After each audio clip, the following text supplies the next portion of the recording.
This one particularly hits home for Pop and me because we get a real case of the ass when you go near our guys. Yeah.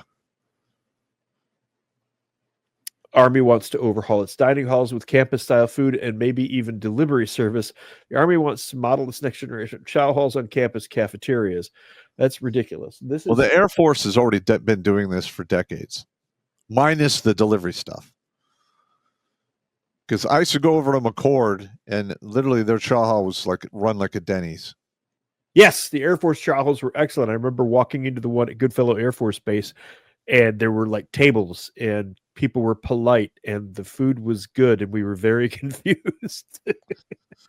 Yeah, this one is the Army wants to make it like Air Force chow halls. Basically, is what they're saying. Well, I don't have a problem with that. Really. I grabbed the wrong tab. Is my point. No, I'm just saying. I know. Here's the one that really fucking pisses me off here.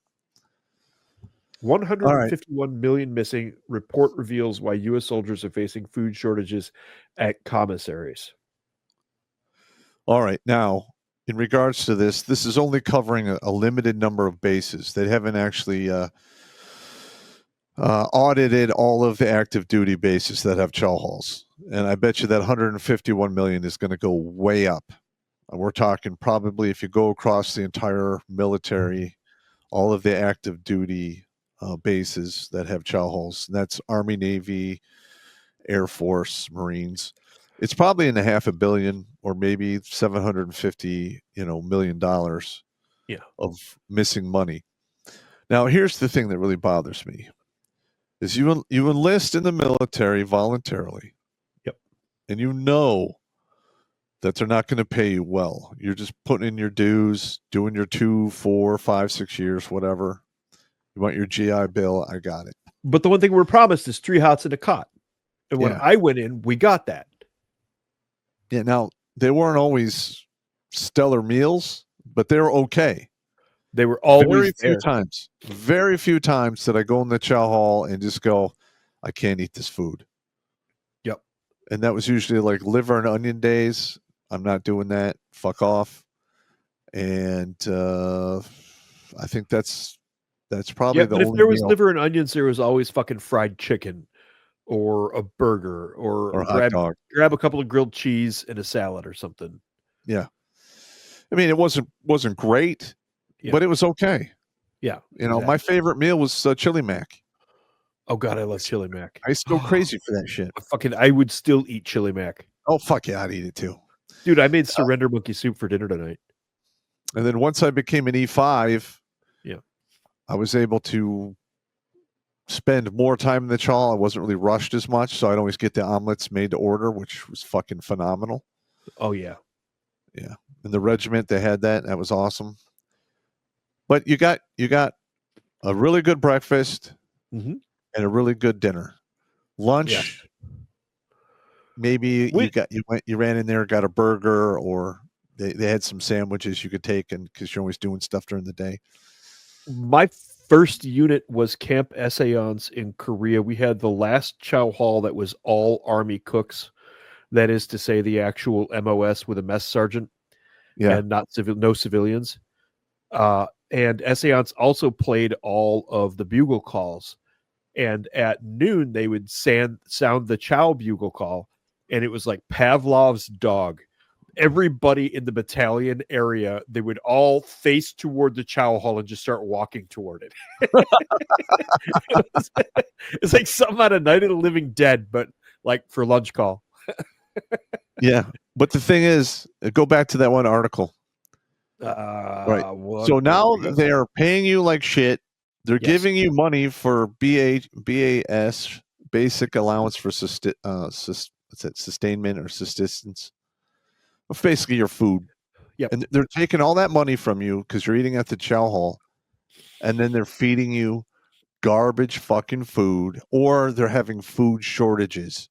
Yeah. Now, this is a total failure of the chain of command at all of these posts, and all of the officers involved in this need to get flushed. Dude, if Joe's not fed, Joe's no good, period. You've got to feed the troops. You have to feed the troops. I just remember one of my favorite things, 2-chip beef on toast. otherwise known as shit on a shingle. I hated that. Oh God, I love that. Mhm. I loved it during Ranger School. You loved anything during Ranger School. If it was calories, it was going into your face. That's right. I I, knew a lot of guys who came back and gained like 40 pounds in 2 days. yeah, that was me. I got so fucking fat. Yeah. It was a shameful day. But my thing is this. This is probably not the only thing that's going on.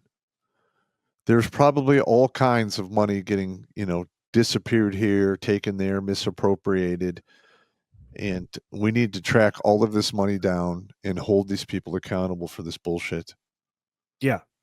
But basically, to boil this down, what's happening is the commands are giving Joe money for food. It's called BAS, Basic Allowance for Sustenance. And that didn't happen before. We just got fed. You had a meal card. If you were E7 and above, you had to pay, and I think it was like $2. Yeah.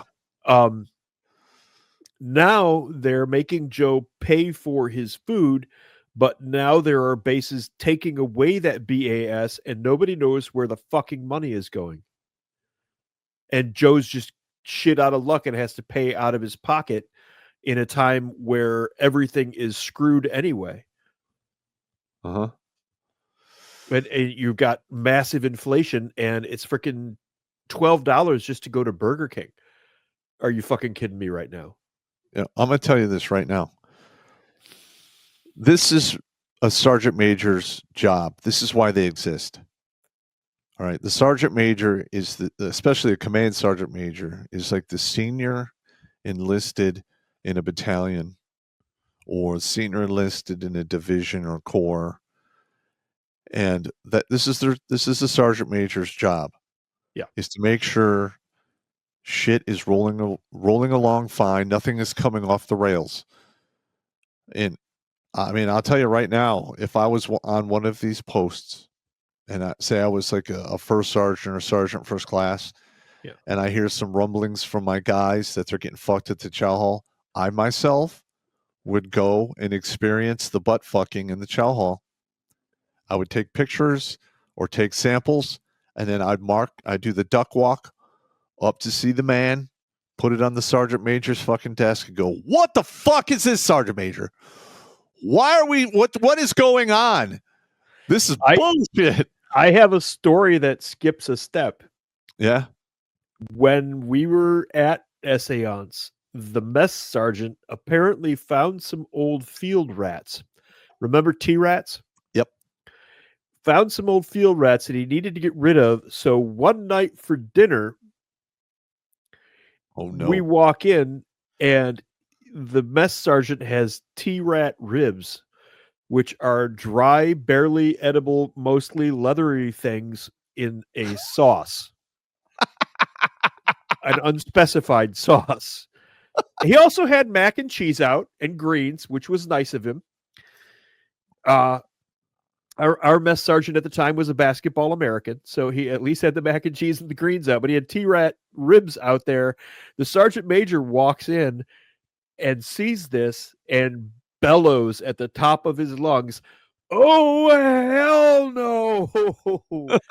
and made the fucking chow hall recook the entire dinner. Everybody, and most of us had already gotten in there and gotten food. We're like, fuck it, we don't care. We're just eating.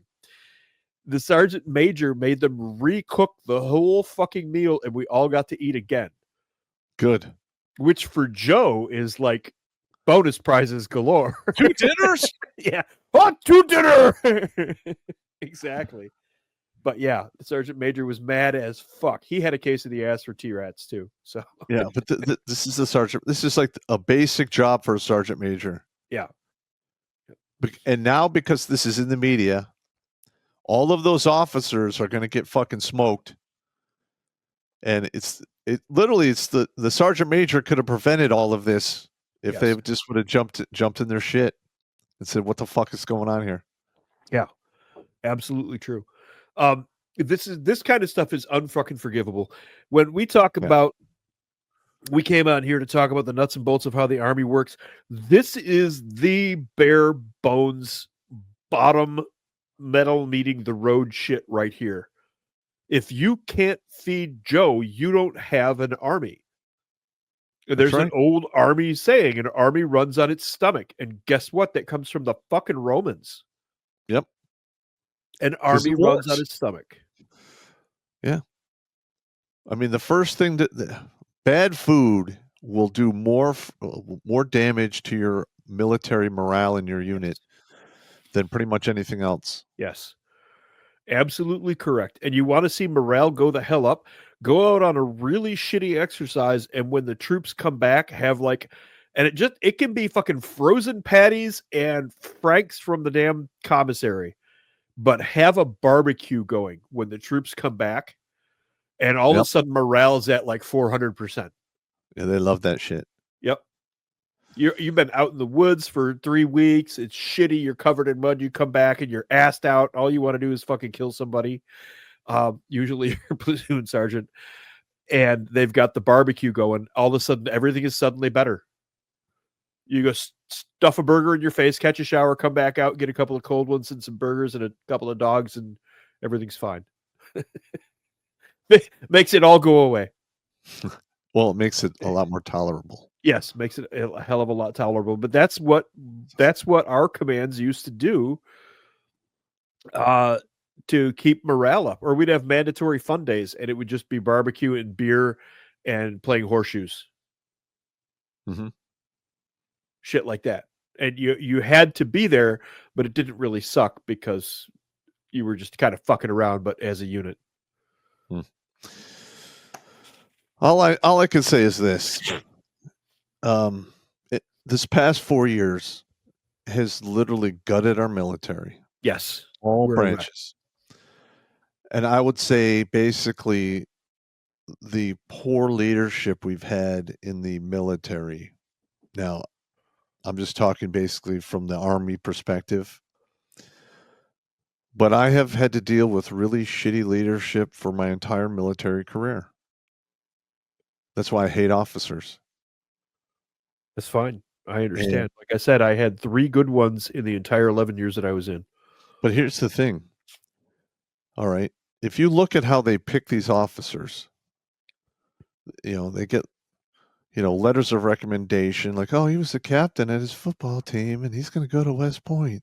Or he was an Eagle Scout and now he's going to West Point to become an officer. Uh-huh.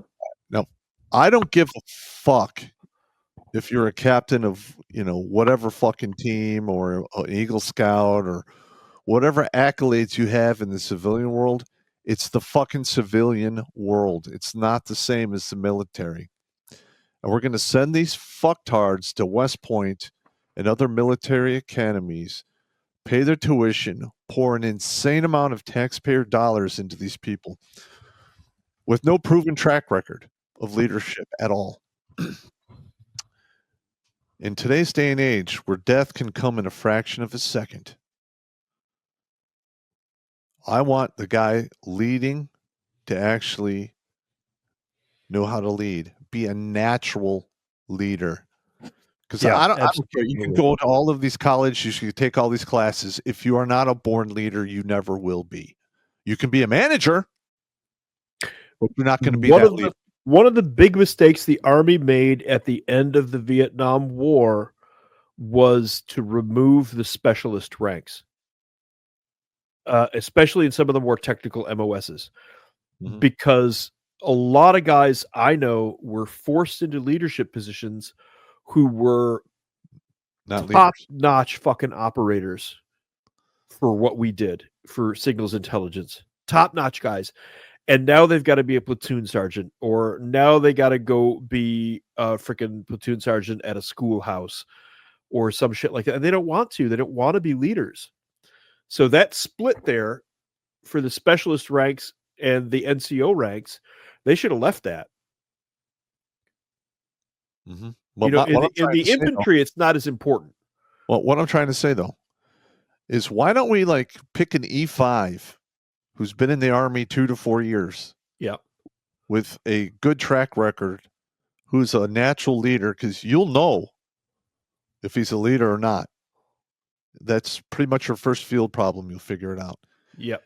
Take those guys, send those guys to West Point, and I would say they're more worthy of having all of the resources and money dumped into them than some shitbag off the street. We Because had that's why we have so many 4-star generals up there with their chests full of ribbons that they didn't fucking earn, completely paralyzed with ignorance and pride. Nobody wants to work with somebody who's prideful or super arrogant. yes. Watch Grunt Speak live every Tuesday and Thursday at 8 p.m. Eastern. And if you want to join Pop for Supporter Sundays, go to redonkulous.com/donate and make a monthly pledge. A link is in the meat caser box.